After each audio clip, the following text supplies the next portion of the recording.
What's up everyone, Piscean here, and in this video I want to do a full Vedic chart analysis so we can learn Vedic astrology, continue to learn Vedic astrology on the channel.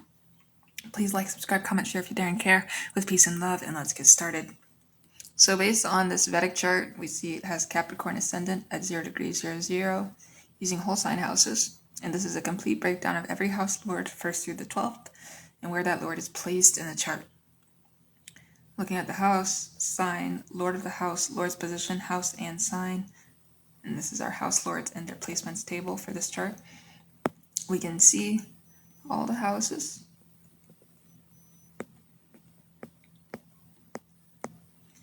And we see, the zodiac signs.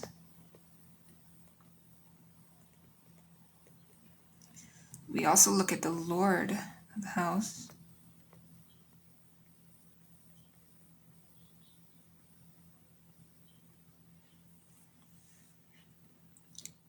We look at that lord's position, house and sign.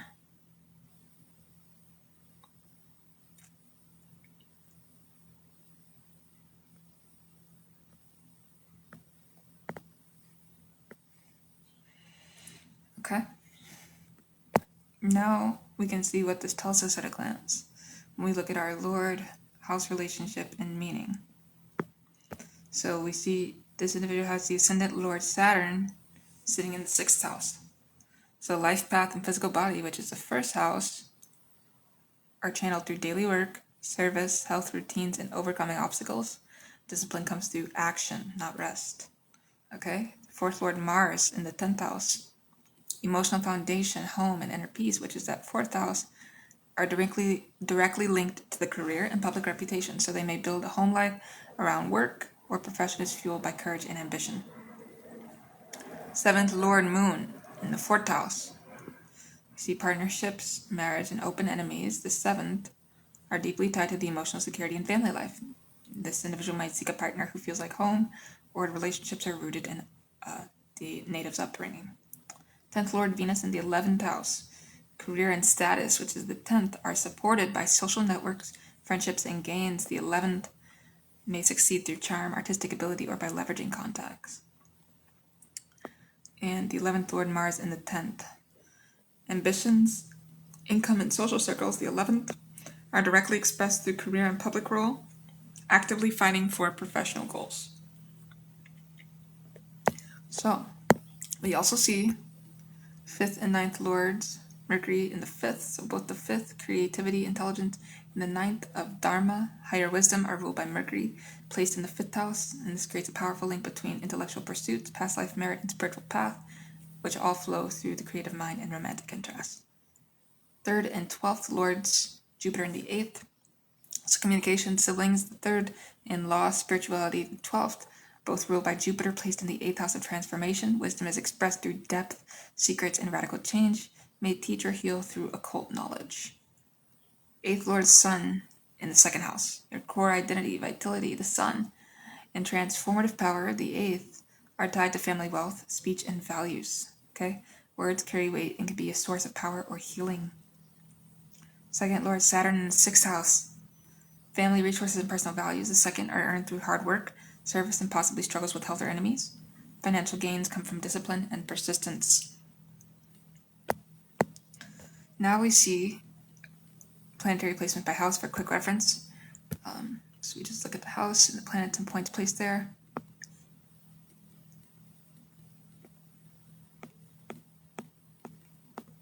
So we see the 12th house has no planets, the 9th house has no planets, but the 1st through the 11th, excluding the 9th and the 12th do. So the 1st has Uranus, Capricorn 26 degrees 09, a modern planet, not a sign lord. 2nd has Sun and Chiron in Aquarius. 3rd has Fortune in Pisces. 4th is Moon, Pluto, Rahu, all in Aries. Mercury in Taurus in the 5th house. Saturn, Lilith, and Gemini in the 6th house. Neptune in Cancer in the 7th house, modern planet. Jupiter in Leo retrograde in the 8th house, no planets in the 9th. Mars and Ketu in Libra in the 10th house. Venus and Scorpio in the 11th, and no planets in the 12th. Okay. So we have a few key Vedic takeaways here. The first is the ascendant lord Saturn is in the 6th house. So this gives a karma yogi nature, growing through serving others, handling conflict, and refining health. Also indicates the individual may face enemies or competitors, but has the discipline to overcome them. Rahu in the 4th house in Aries with Moon and Pluto. Emotional world is restless and unconventional. This individual may have an intense attachment to the home and mother, but Rahu here can also create a foreign or different sense of home. You need to be mindful of sudden emotional upheavals. Okay? We look and see Ketu in the 10th house in Libra with Mars. Career may have a karmic twist, might feel detached from public recognition, or experience sudden shifts in profession. Mars here gives you the drive to fight for the career, but Ketu asks to detach ego from work. And Jupiter, 3rd and 12th lord in the 8th house, communication and spiritual path are deeply transformative, may be drawn to occult studies, healing professions, or behind-the-scenes work. Jupiter retrograde here indicates internal wisdom that emerges through crises and rebirth. Okay? I was going to save this for its own video, but we can look here at predictive mechanics. What we need is the date of birth, okay? We need the time of birth. We need that ascendant Lahiri. So we map the collective planetary transits, Gochar, intersecting the native stationary natal matrix from Q3 2026 to Q4 2040, just for example. So we can stretch it out here. And we look at the 3 definitive macro events defining this window. We notice the Neptune, Moon, Pluto, Pluto-Rahu dissolution cycle. It's a 14-year psychological excavation, beginning with Neptune-Moon conjunction in 2027, culminating with Pluto-Moon-Rahu conjunction in 2039. Natives' emotional core is both dissolved and rebuilt. Uranus-Saturn synodic overlay, generational extracta. Uranus conjuncts natal Saturn in the 6th, simultaneously with the Saturn return. And it's a singular, most volatile, professional daily life restructuring of a lifetime. Kalash Sarpa activation via transiting nodal axes. So Rahu Ketu ingress into the Kendra houses, 1st and 7th, 4th and 10th, repeatedly triggering the native's pre-existing Kala Sarpa yoga into full physical manifestation across career and relationships. Now we look at our methodological framework. So Ayanamsa, Lahiri, Jitrapaksha is 23 degrees 54 approx. The house system, of course, is whole sign Bhava, sidereal. Drishti rules Parashari, Graha Drishti. So 3, 7, 10 for Saturn, 4, 7, 8 for Mars, 5, 7, 9 for the nodes, and 7 for all others. We look at the core natal reference. It's just the Lagna, the Moon, Saturn, and Rahu Ketu axes. So Lagna is Capricorn 0 degrees 02 Uttara Ashada, Sun ruled. Moon is Aries 20 degrees 53 Bharani, Venus ruled. Saturn is Gemini 2 degrees 43 Migrashira, Mars ruled retrograde. Rahu Ketu axis, 4th 10th house is Aries Libra, complete Kalasarpa. Okay.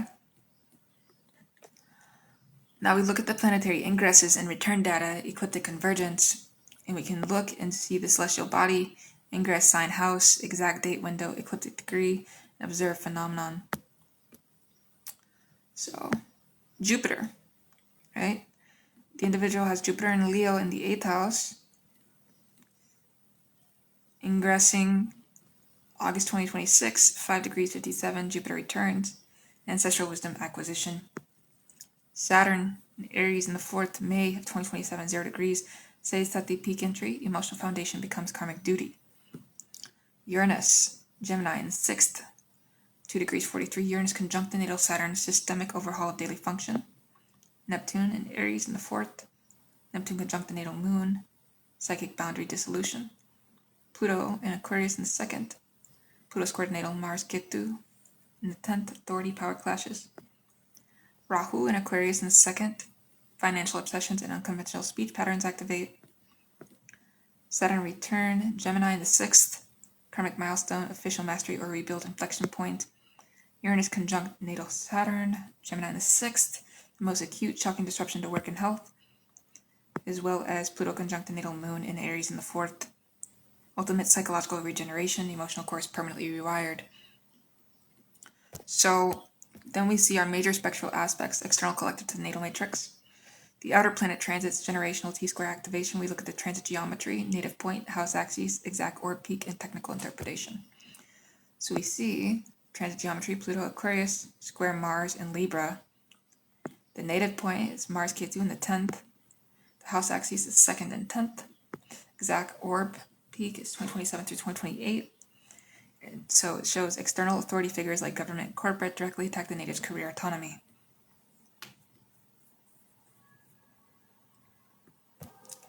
Financial resources, which is 2nd, are leveraged against professional reputation. The 10th, survival requires ruthless resource management. Okay? Pluto in Aquarius squaring the moon Rahu in Aries. 2nd to 4th, 2038, 2039, home, mother, and emotional security are subjected to ultimate plutonic power struggles, potential for forced relocation, inheritance battles, or complete psychological death and rebirth of the inner child. Uranus, Gemini conjunct Saturn, Gemini, natal Saturn in the 6th. Double event, the Saturn return is overlaid with Uranian shock, so daily routines, employment, and health protocols are suddenly disrupted by technological advancements or abrupt termination. Discipline is not optional, it is forced upon the native via external chaos. And Neptune, Aries, conjunct the moon, Aries, natal 4th house, critical fog period, emotional discernment drops to 0, home environment becomes idealistic or confusing, high risk of being misled by family members or suffering from psychosomatic health issues. Do not sign property documents, all right? On to the Jupiter trigger of the Parivartana Yoga. So the natal Mars-Venus Parivartana, the 10th and 11th Lord mutual exchange, is activated by transiting Jupiter as it follows. Transit, house, aspect on natal Parivartana, date, and outcome. So Jupiter in Libra is sitting in the 10th house, conjunct the natal Ketu and Mars. In late 2028, career receives a massive expansion. Public reputation grows through networking, older colleagues or partners. Venus ruled brings sudden fortune. Jupiter in Scorpio in the 11th. Conjunct the natal Venus, late 2029. Social circle explodes with lucrative contacts. Financial gains peak. Romantic partners become financial advisors. Let's look at the phase-wise field observations. Phase alpha, the emotional exorcism. So say Sati peak. Whoa. And that's Saturn and Aries in the 4th. Saturn transits directly over the natal moon in Rahu. The native experiences extreme emotional isolation, potential separation from the mother, forced change of residence. This window is marked by a distinct freezing of the emotional heart. Pluto square Mars. Career conflicts with authority figures become acute. Native may face legal battles, public scandals, or forced professional exits. October 2027, Mars Ketu activated by Saturn. Neptune dissolution. 2026-2027 Neptune Moon conjunction brings a spiritual awakening, but at the cost of severe confusion. They may develop psychic abilities, but must rigorously ground themselves in reality. Physical exercise and structured routine, the 6th house Saturn, are the only anchors. Alright, now we see phase beta, Jupiter in the ascendant of 2031-2032, a new physical body, new life trajectory or marriage occurs, a native gets a second debut in society. It's a period to plant the seeds for the impending Saturn return.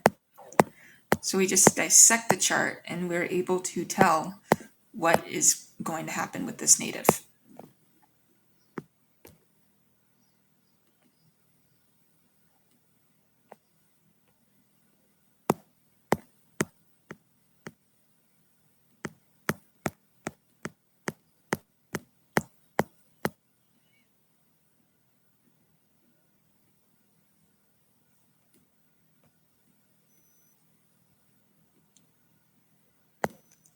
Here, let's do this.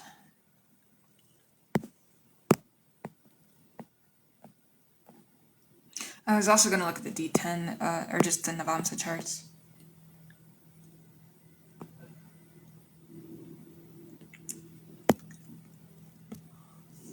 Oh.